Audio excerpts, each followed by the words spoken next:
ഭഗവാൻ എங்கே இருக்காருன்னு நான் சொன்னேன்.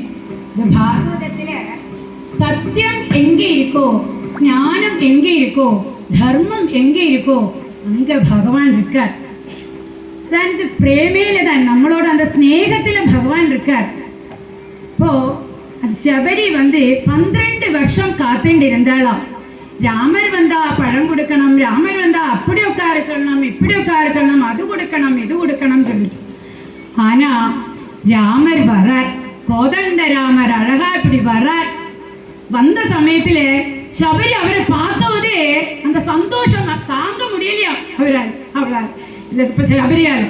அதனால அவ உட்கார சொல்லறதுக்கு கூடி அப்படியே பேசி உட்கார்ந்து பேசினா தவிர அந்த பழம் எல்லாம் கொடுக்க மறந்து போயிட்டா, ஒண்ணுமே கொடுக்கலே.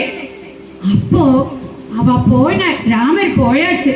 அதுக்கு சேஷம் போன பின்ன அவ ஆலோசிக்கிறா, ശബരി ஆலோசிக்கிறா, ஐயோ நான் என்னெல்லாம் கொடுக்கணும் நினைச்சேன், நான் என்னெல்லாம் நினைச்சேன் கொடுக்க முடியலையே ராமா, நான் மறந்து போயிட்டேனேங்கிறா. அப்போ அந்த மறந்து போய் அந்த ஸ்நேகத்தினால அந்த கண்ணுநீர் வருது பாருங்கோ, அந்த கண்ணுநீர்லேயும் பகவான் இருக்கார். அதாவது பரமாத்மா இருக்கார். அந்த ஸ்நேகம், அந்த பாசத்துல பகவான் இருக்கார். எங்க பார்த்தாலும் பகவான் இருப்பார். அதுதான் சொல்றோம், பகவானை ஆத்மாவுக்குள்ள எப்பொழுதும் நம்ம நினைச்சுட்டு இருந்தா போரும். பகவானுக்கு இன்னதுதான் செய்யணும்னு கிடையாது. இப்போ கோவிலுக்கு போறோம், நம்ம நைவேத்தியம் பண்றோம், ஓ இன்னது நைவேத்தியம் பண்ணேன், அது நைவேத்தியம் பண்ணேன், இது நைவேத்தியம் பண்ணேன்னு கிடையாது. நம்மளோட ஆத்மாவில பகவான் இருந்தாலே போறோம். அந்த ஆத்ம நிவேதனம், அதுதான் ருக்மிணி கல்யாணம். அந்த ஆத்மாவுக்குள்ள ருக்மிணி கண்ணனை வச்சுருக்கா, அதுதான் நம்மளோட ஆத்ம நிவேதனம். அதுலதான் ருக்மிணி கல்யாணம், அதுலதான் பகவான் இருக்கார்.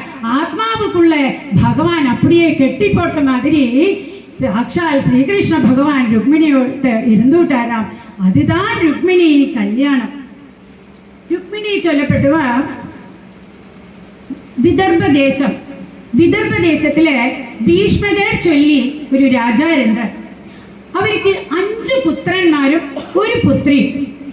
5 പുത്രന്മാരെങ്கிறது രുക്മി, രുക്മകേശി, രുക്മാംഗദൻ, രുക്മബാഹു, രുക്മമാലി. അതിൽ 5 പിള്ളകൾക്ക് നടുവില് 1 പൊണ്ണ്. എത്ര അരുമയായിരിക്കും இல்லையா? ഇത്ര ആൺകുഴന്തകൾക്കിടയിൽ 1 പെൺകുഴந்தை இருந்தா അതൊരു അരുമ വേറെ തന്നെ. அப்போ அப்படி அந்த குழந்தைய நாளை மேனியும் பொழுதொரு வண்ணமா வளர்த்துறா. அத்தனை அழகா அன்பா வளர்த்துறா. பீஷ்மகர் மகானாக்கும். அவர் என்னத்தினால நம்ம மகான் சொல்லறோம் கேட்டா, அவர் ராஜாவானினாலும் மகான் கிடையாது.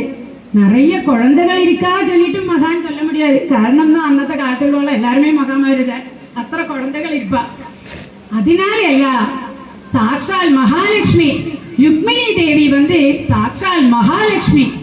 அந்த மகாலட்சுமி அப்பா கூப்பிடுறா இல்லையா, அதனால அவர் பெரிய மகானாக்கும்.